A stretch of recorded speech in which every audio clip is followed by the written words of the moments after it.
1947 से पहले पाकिस्तान कैसा था? ट्रेनों में भरकर लोग रवाना हुए।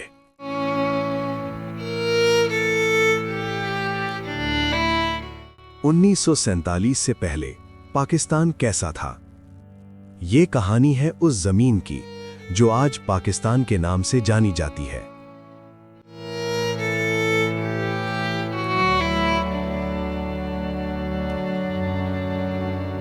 लेकिन 1947 से पहले ये सिर्फ एक मुल्क नहीं थी, बल्कि तहजीबों, रिवायतों और कहानियों का एक जिंदा मंजर थी।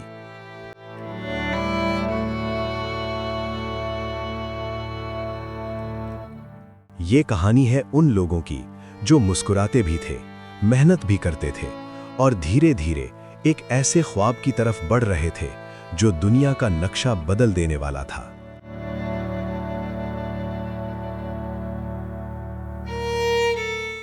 ब्रिटिश इंडिया का दौर।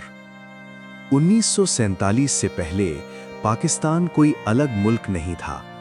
ये ब्रिटिश इंडिया का हिस्सा था, जहां अंग्रेज हुकूमत करते थे।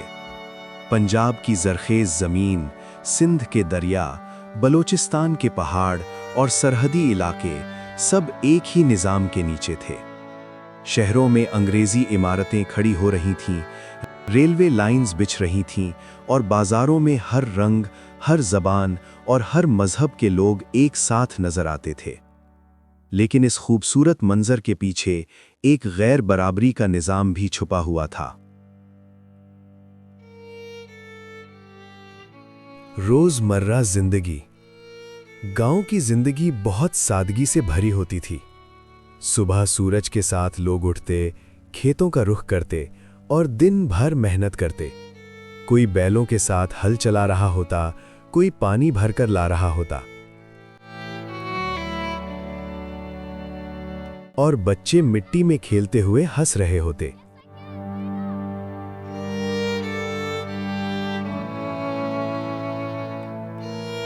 शहरों में भी जिंदगी अपनी रवानी में चल रही थी। बाजार सजते, दुकानदार आवाज लगाते और लोग अपनी जरूरत की चीजें खरीदते। जिंदगी मुश्किल जरूर थी, लेकिन लोगों के चेहरों पर एक अजीब सी तसल्ली होती थी। तहजीब और सकाफत। ये जमीन सिर्फ रहने की जगह नहीं थी, ये तहजीब का मरकज थी। पंजाब में ढोल की थाप पर भंगड़ा होता,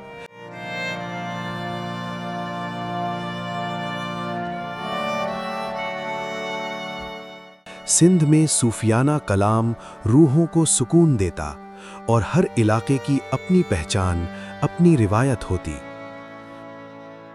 शादियां, मेले और त्योहार ये सब लोगों को जोड़ कर रखते थे। मस्जिदों में आज़ान गूंजती, मंदिरों में घंटियां बजती और गुरुद्वारों में शबद की आवाज़ सुनाई देती। ये एक ऐसी दुनिया थी जहां मुख्तलिफ लोग एक साथ जी रहे थे। नाइंसाफी और बेचैनी। लेकिन वक्त के साथ चीजें बदलने लगीं। अंग्रेज हुकूमत ने ऐसा निजाम बनाया जहां हर किसी को बराबर मौका नहीं मिलता था। खास तौर पर मुसलमानों को ये महसूस होने लगा कि वो तालीम, सियासत और नौकरियों में पीछे रह गए हैं। दिल में बेचैनी बढ़ने लगी, सवाल उठने लगे, क्या ये जिंदगी इसी तरह चलती रहेगी या फिर कोई नया रास्ता निकलेगा?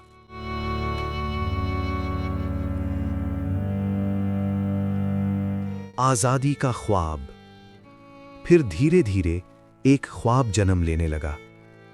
एक ऐसा ख्वाब जहां मुसलमान अपनी पहचान के साथ अपने उसूलों के मुताबिक जिंदगी गुजार सकें। लोग इकट्ठा होने लगे, बातें होने लगीं, रैलियां निकलीं, आवाजें बुलंद हुईं।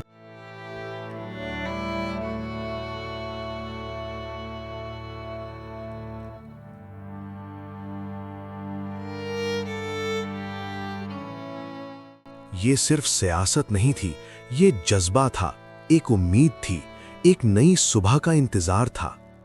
हर शहर, हर गली, हर दिल में एक ही बात गूंजने लगी, हमें अपनी पहचान चाहिए, अपना मुस्तकबिल चाहिए।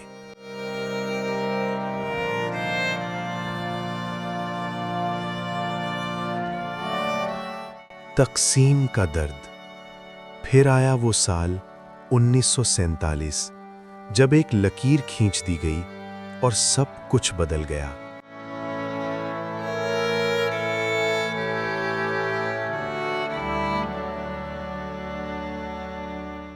जो लोग सदियों से साथ रह रहे थे, वो अलग हो गए।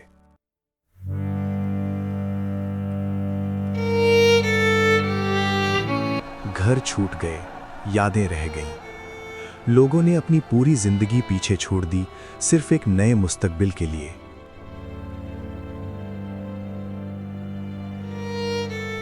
ट्रेनों में भरकर लोग रवाना हुए, कुछ उम्मीद के साथ और कुछ आंसुओं के साथ।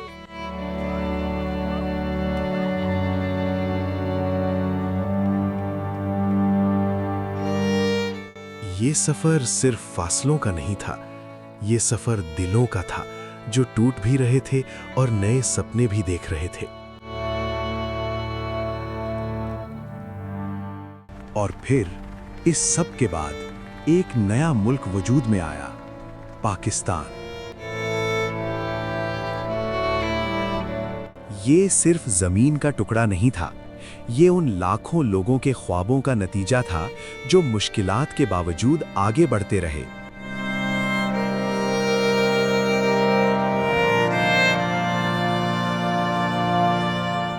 (1947) से पहले की ये कहानी हमें याद दिलाती है कि हर मुल्क की बुनियाद सिर्फ सरहदें नहीं होती, बल्कि लोगों के जज्बात, उनकी कुर्बानियां और उनके ख्वाब होते हैं। और ये कहानी आज भी जिंदा है।